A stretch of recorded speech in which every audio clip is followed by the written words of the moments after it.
notre pays et tous les efforts qu'il mène en vue d'aider le peuple togolais à atteindre son objectif, celui du renouvellement, celui du changement. On a dit beaucoup de choses ici, avec beaucoup d'émotion,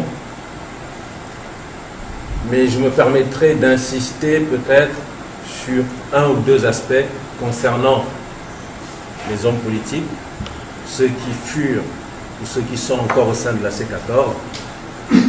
Je vais parler du respect mutuel, puisque c'est un élément sur lequel nous revenons régulièrement ces derniers jours, et je pense que s'il y avait eu un peu plus de respect mutuel, un peu plus d'humilité et peut-être un peu plus de solidarité, nous n'en serions pas là aujourd'hui. Je m'explique. Il y a eu des situations où manifestement certains leaders ou responsables de la C14 faisaient l'objet d'une campagne désastreuse, faite à dessein. Mais je n'ai jamais entendu un autre responsable de la C14 prendre la parole pour dire: je me tiens fermement aux côtés de tel ou tel responsable qui est vilipendé, parce que ce qu'on dit de lui, j'estime que ce n'est pas vrai. Et si je pense que s'il y avait eu plus de solidarité entre les responsables de la C14, ça aurait permis de passer plusieurs caps difficiles. Ça, c'est un aspect. L'autre aspect, j'insiste également beaucoup sur cette duplicité dont Monseigneur a parlé. Disons-nous la vérité. Si on mène une lutte contre un tel pouvoir, on se met ensemble et qu'au sein de ce groupe qu'on a constitué, il y a des gens qui, pour des raisons X ou Y, font des rapports réguliers au régime d'en face, quelle que soit la stratégie qu'on mettra en place, il y a peu de chances de réussir.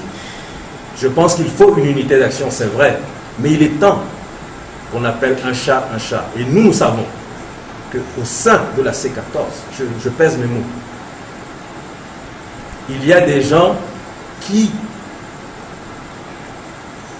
ont joué un double jeu. Et s'il faut aller à une dynamique unitaire, que nous appelons de tous nos voeux, il faut qu'on prenne nos responsabilités. Jusqu'ici, la lutte a pâti de ce genre de comportement. Mais nous voulons que cette fois-ci, ça soit la dernière. Parce que nous irons jusqu'au bout. J'ai senti beaucoup de désolation. Moi, je ne suis pas du tout pessimiste. Je reste résolument optimiste en dépit des difficultés. Je suis convaincu que nous irons jusqu'au bout. Et l'objectif que nous voulons en 2020, nous l'aurons. Peut-être même avant.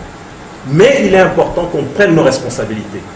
Sachant ce qui s'est passé, sachant ce qui risque encore de se passer, qu'on puisse trouver une solution à ce genre de problème. Parce que s'il faut se remettre ensemble avec des gens comme ça, mettre en place une stratégie pour que cette stratégie soit très rapidement passée comme information de l'autre côté, c'est impossible de réussir la lutte. Et je voudrais dire aussi une chose. Nous sommes en train de nous préparer pour les élections locales. Nous avons la fois dernière au Front Citoyen Togo Debout fait une formation avec un expert. C'est maintenant que je comprends que, en fait, c'est vrai qu'on le disait, mais la grande partie de la fraude en dehors du fichier électoral, c'est le fait que des Togolais acceptent pour une certaine somme d'argent, pour une moto, pour n'importe quoi, changer des procès-verbaux. Et ce ne sont pas les leaders politiques. Ce ne sont pas les leaders politiques qui sont dans les bureaux de vote pour changer les procès-verbaux. Disons-nous la vérité. Il ne s'agit pas de taper sur les leaders politiques, même si on change les 14, et si nous gardons ce genre de comportement, rien ne va changer. Il faut que cela soit clair pour tout le monde. Si nous voulons que les choses changent, c'est depuis la base jusqu'en haut. Si nous allons aux élections locales, entendons-nous entre Togolais, et que dorénavant, des gens se permettent encore de changer les procès-verbaux dans les bureaux de vote, qu'est-ce que nous allons faire? Je pense qu'il faut qu'on apporte une solution définitive à ce genre de comportement, qu'il s'agisse d'hommes politiques ou qu'il s'agisse de Togolais lambda. Les gens estiment que non, c'est pas grave, c'est un simple procès verbal, je peux le changer et après j'ai une moto. Mais en changeant ça, est-ce qu'ils savent tout le sacrifice que le peuple a consenti? Non, Togolais, disons-nous la vérité. Les émotions, c'est bien. Mais il faut que cette fois-ci, si quelqu'un sape la lutte, qu'on sache ce qu'on fait de cette personne pour atteindre nos objectifs. Les objectifs, nous allons les atteindre. Monseigneur, je vous remercie.